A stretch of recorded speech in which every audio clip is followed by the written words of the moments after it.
Here's my advice for someone wanting to be a buyer's agent. So buyer's agents are basically individuals that represent a buyer on their behalf to negotiate and source and find a great property for yourself as a buyer.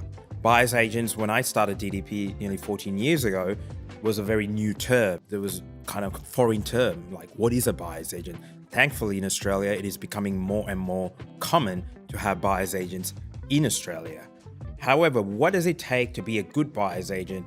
And in running a company, not just being an individual buyer's agent myself, but in running a company of a real estate buyer's agency network, is that you've just got to care for the client. It's a big difference, in my view, personal view, between a selling agent and a buyer's agent.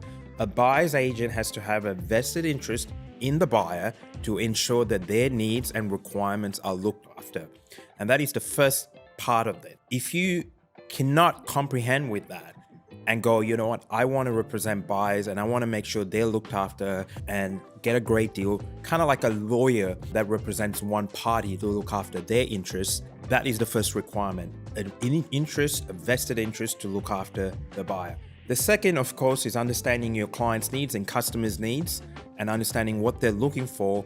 And the third is the ability to negotiate.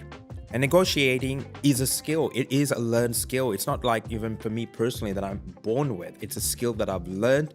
It's a skill I've gone to seminars, education, mentors, etc.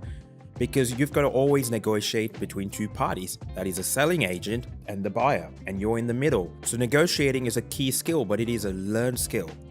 So if I was to summarize, what does it take to be a good buyer's agent? Is number one, that you've got to have a deep passion, deep interest in looking after a buyer. Number two, understanding your buyer's requirements and needs. And number three, a great ability and skill, which is a learned skill, in negotiating on your behalf.